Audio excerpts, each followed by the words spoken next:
एक आदमी को अचानक एहसास हुआ कि वह धीरे धीरे छोटा होता जा रहा है। उसकी शादी की अंगूठी हाथ से फिसलकर जमीन पर गिर गई। वह पहले 1.8 मीटर लंबा था, लेकिन अब अपनी पत्नी की तरह 1.5 मीटर लंबा रह गया था। शुरू में बाओलुओ ने इसे गंभीरता से नहीं लिया, लेकिन दिन ब दिन वह और छोटा होता गया। अंत में वह मच्छर जितना छोटा हो गया। घर में मौजूद मकड़ियाँ और कीड़े उसे डरावने राक्षस लगने लगे। असल में जब बाओलुओ को पहली बार पता चला कि वह सिकुड़ रहा है, तो वह जांच के लिए स्थानीय अस्पताल भी गया था, लेकिन सभी मेडिकल रिपोर्ट सामान्य थी। ना तो उसकी हड्डियों में कोई समस्या थी, ना ही खून में। फिर भी उसका सिकुड़ना बिल्कुल रुक नहीं रहा था। हालत दिन प्रतिदिन बढ़ती जा रही थी। अस्पताल भी कुछ नहीं कर सका। ऊपर से इलाज का खर्चा बहुत ज़्यादा था। मजबूर होकर बाओलुओ को घर लौटकर बिस्तर पर आराम करना पड़ा। कुछ ही दिनों में वह घर की बिल्ली जितना छोटा रह गया। उसकी पत्नी को डर था कि कहीं उसके साथ कुछ अनहोनी ना हो जाए, इसीलिए मजबूरी ने उसने अपनी बिल्ली को बाहर फेंक दिया। उसने यहाँ तक कह दिया कि बाओलुओ मर चुका है और वह घर बेचने वाली है। इस बात से बाओलुओ बहुत नाराज हो गया। उसे लगा कि उसकी पत्नी उसे अब एक सामान्य इंसान की तरह नहीं देखती और उसे परिवार पर बोझ मानती है। लेकिन समय यूं ही बीतता गया। बाओलुओ और छोटा होता गया। अंत में वह अपनी बेटी के खिलौने वाले घर में ही रहने लायक हो गया। शुरू शुरू में उसे यह सब मज़ेदार लगा। उसे काम पर नहीं जाना पड़ता था और वह हर दिन खुशी खुशी अपनी बेटी के साथ बिताता था। लेकिन यह खुशी ज़्यादा दिनों तक नहीं टिक पाई। उसकी पत्नी उसे बिस्तर पर सोने देने से डरती थी। उसे डर था कि रात में करवट बदलते हुए कहीं वह उसे कुचल ना दे। लेकिन जितना उसकी पत्नी उसके बिस्तर पर नहीं सोने देती थी, उतना ही बाओलुओ को बिस्तर पर चढ़ने की इच्छा होती थी। अगले दिन उसे एक रस्सी मिली। उसे उसने मछली पकड़ने वाले कांटे से बांध दिया। वह इसी की मदद से बिस्तर पर चढ़ना चाहता था, लेकिन तभी दरवाजे पे मियाऊं की आवाज़ आई। वह वही बिल्ली थी जिसे पहले घर से बाहर फेंक दिया गया था। यह देखकर बाओलुओ के पूरे शरीर में पसीना छूट गया।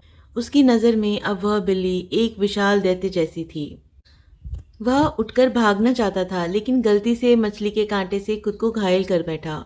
और उससे भी ज़्यादा डरावनी बात यह थी कि बिल्ली अब भी शिकार करने की मुद्रा में ही खड़ी थी। वह उसे घूर रहा था। अपनी जान बचाने के लिए बाउलुओ ने जल्दी से कढ़ाई किया हुआ फूल उठा लिया और उससे खुद को बचाने की कोशिश की। फिर वह मुड़कर भागने लगा, लेकिन वह इतना छोटा था कि बिल्ली से तेज नहीं भाग सका। पल भर में ही बिल्ली पीछे से उस पर झपट पड़ी। घबराहट में बाउलुओ फिसलकर घर के तहखाने में गिर गया। ऊपर उसकी पत्नी उसकी आवाज़ पुकार रही थी। उसने पूरी ताकत से अपनी पत्नी का नाम पुकारा। वह चाहता था कि उसकी पत्नी उसे ढूंढ ले, लेकिन वह बहुत छोटा था। उसकी आवाज़ मच्छर जैसी लग रही थी। उसकी पत्नी बिल्कुल नहीं सुन पाई। जब उसकी पत्नी ने बाहर फेंकी गई बिल्ली को देखा, तो उसे समझ आ गया कि कुछ गड़बड़ है। रात गहराने पर बाउलुओ को अपने पास खड़ा एक पुराना कपड़े का टुकड़ा मिला। वह पूरी रात तहखाने में ही जागता रहा। अगली सुबह वह अपनी बेटी की आवाज़ से जागा। उसी पल बाउलुओ को उम्मीद की किरण दिखी। अपनी बेटी का ध्यान खींचने के लिए उसने जल्दी से आधी कटी हुई एक पेन ढूंढी। उसने तहखाने के दरवाजे पर अपना नाम लिख दिया। लिखने के बाद उसे भूख लगने लगी और वह तहखाने में खाने की तलाश करने लगा। आखिरकार उसे एक कोने में चूहेदानी मिली, जिस पर पनीर का एक टुकड़ा रखा हुआ था। उसने जल्दी से वह पनीर खा लिया। उसे इस बात का एहसास नहीं था कि वह बहुत बड़ी परछाई धीरे धीरे उसकी ओर बढ़ रही थी। तभी उसने देखा कि तहखाने में हर तरफ मकड़ियाँ ही मकड़ियाँ हैं। मजबूरी में उसे छिपने के लिए सुरक्षित जगह ढूंढनी पड़ी। उसे पास ही एक कागज़ का डिब्बा दिखा। उसने उसे पानी से गीला किया और उसमें एक छोटा सा छेद बना लिया। फिर उसने छेद को बंद करने के लिए कुछ रख दिया। इसके बाद वह पूरी रात चैन से सोया। लेकिन कुछ दिनों बाद ऊपर से उसकी पत्नी और उसकी बेटी की आवाज़ें आनी बंद हो गई। साफ था कि उन्होंने उसे मरा हुआ मान लिया था। कुछ और दिन बाद बाओलुओ ने तहखाने में रखी शराब की अलमारी खोल ली और रोज़ वहीं शराब पीने लगा। इससे भी भयानक बात यह थी कि उसका शरीर अब भी सिकुड़ता जा रहा था। वह जानता था कि देर सवेर वह एक मकड़ी से भी छोटा हो जाएगा। मजबूरी में उसने मकड़ी से निपटने के लिए एक इंजेक्शन की सुई का सहारा लिया। लेकिन तभी एक बेहद नाटकीय घटना घट गई। सौभाग्य से बाथटब में जो मछली थी वह सुनहरी मछली थी, शार्क नहीं। किस्मत से बाउलो की जान बच गई। तहखाना अंधेरा और शोर से भरा था। चारों ओर मकड़ियाँ फैली हुई थी। मकड़ियों का शिकार बनने से बचने के लिए बाओलुओ ने एक बोतल का ढक्कन उठाया और धीरे धीरे मकड़ी को फंसाने की कोशिश करने लगा। लेकिन उसे उम्मीद नहीं थी कि उस मकड़ी की इंद्रियां इतनी तेज होंगी कि वह उसके जाल में बिल्कुल नहीं फंसी। जैसे जैसे मकड़ी उसके करीब आती गई, बाउलो के पास इंजेक्शन की सुई निकालकर उससे लड़ने के अलावा और कोई रास्ता नहीं बचा। लेकिन उसने मकड़ी की ताकत को कम आंका और आखिरकार उसे कोने में चिपना पड़ा। फिर भी मकड़ी पीछे हटने को तैयार नहीं थी। इसी नाजुक पल में उसकी किस्मत ने साथ दिया। उसके हाथ जमीन पर पड़ी एक टहनी लग गई। उसने उसी से मकड़ी के सर पर वार कर दिया। आखिरकार वह उस डरावने घर से किसी तरह निकल पाया। लेकिन तहखाने में सिर्फ एक ही मकड़ी नहीं थी। सुरक्षित जगह ढूंढने के लिए बाओलुओ ने कुछ टुकड़े इकट्ठा किए और जलावन की एक छोटी पेटी ढूंढी। उसने सोचा कि तहखाने में आग जलाकर अपने शरीर को गर्म करेगा, पर उसकी ताकत बहुत कम थी। वह कई बार कोशिश करने के बाद भी लकड़ी नहीं जला पाया। अब आगे से उसने हार नहीं मानी। न जाने कितनी कोशिश करने के बाद आखिरकार आग जल ही गई।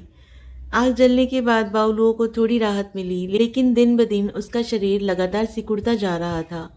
अंत में वह लगभग एक चींटी जितना छोटा रह गया। अचानक उसे तहखाने में किसी के कदमों की आहट सुनाई दी। बाउलुओ घर की ओर दौड़ा और चिल्लाया, लेकिन उसकी आवाज़ इतनी पतली थी कि इंसान उसे सुन ही नहीं सकते थे। वह तो लगभग लोगों के पैरों तले कुचला ही जाने वाला था। तभी उसे यह एहसास हुआ कि वह आदमी घर बेचने वाला एजेंट था। साफ था कि जब से वह तहखाने में फंसा था, घर बेच दिया गया था। तहखाने में भूखी पड़ी सुनहरी मछली को देखकर बाउलुओ बहुत निराश हो गया। क्या उसका अंत भी इसी मछली की तरह यही होगा? इसी दौरान उसने अपने सिर के ऊपर मच्छरों की भनभनाहट सुनी। जब उसने एक मच्छर को खिड़की से बाहर उड़ते देखा, तो उसे समझ आ गया कि यहाँ से निकलने का सिर्फ एक ही रास्ता है। क्योंकि उसका शरीर लगातार छोटा होता जा रहा था, वह लकड़ी की बनावट तक साफ देख सकता था। लेकिन अब तो एक मेज़ पर चढ़ना भी 100 मीटर ऊंची चट्टान जितना मुश्किल था। इस अंधेरे और शोर से भरे तहखाने से निकलने के लिए कीड़े जितना छोटा हो चुका बाउलियो मेज़ की ओर बढ़ने लगा। तहखाने की खिड़की ही उसकी इकलौती राह थी। ज़बरदस्ती इच्छा शक्ति के सहारे वह धीरे धीरे मेज़ तक पहुंच ही गया। लेकिन एक नई समस्या खड़ी हो गई। मेज और खिड़की के बीच एक गहरी खाई को वह कैसे पार करे? बाउलुओ ने सोचा, मरने से बेहतर है लड़ना। आखिरकार किस्मत ने फिर साथ दिया और वह दीवार तक पहुंच गया। उसे लगा कि अब वह बच निकलेगा, लेकिन तभी उसके सामने एक विशाल मकड़ी का जाल आ गया, जिस पर एक मकड़ी रेंग रही थी। बाउलुओ ने सीधे उसे छूने की हिम्मत नहीं की। वह बहुत सावधानी से जाल को पार करने लगा ताकि मकड़ी को भनक ना लगे। लेकिन इतनी सावधानी के बावजूद मकड़ी को उसका पता चल ही गया। मकड़ी उस पर झपटने ही वाली थी और उसे खाने ही वाली थी। अचानक एक नाटकीय घटना हुई। एक बदकिस्मत कीड़ा गलती से मकड़ी के जाल में फंस गया। मकड़ी ने तुरंत बाउलुओ को छोड़ दिया और कीड़े की ओर बढ़ गई। बाउलुओ फुर्ती से आगे बढ़ा और आखिरकार खिड़की के किनारे तक पहुंच गया। लेकिन खिड़की पर लगी मोटी लोहे की जाली ने उसका रास्ता रोक लिया। फिर भी बाउलुओ घबराया नहीं, क्योंकि उसका शरीर अब धीरे धीरे सिकुड़ रहा था। ज़्यादा समय नहीं लगेगा, वह जाली के बीच की दरार से निकल सकेगा। इसी तरह वह पूरी रात खिड़की पर ही सोया रहा। अगली सुबह वह अचानक दर्द से जाग उठा। नीचे देखा तो एक चींटी उसे काट रही थी, और इससे भी बुरा, मकड़ी भी न जाने कब वहां पहुंच चुकी थी। अंदर रहने के लिए बाउलुओ ने जल्दी से लोहे की जाली के बीच से बाहर निकलने की कोशिश की। आखिरकार वह जाली पार करने में सफल हो गया। मकड़ी ने भी उसका पीछा छोड़ दिया। इस तरह बाउलुओ जंगल की खुली दुनिया में निकल आया। हालांकि उसे पता नहीं था कि उसकी पत्नी और बेटी कहाँ चली गई, लेकिन वह जानता था कि शायद वह उन्हें जीवन में फिर कभी नहीं देख पाएगा। और अब उसके सामने जो जीवन था वह और भी कठिन चुनौतियों से भरा वाला था।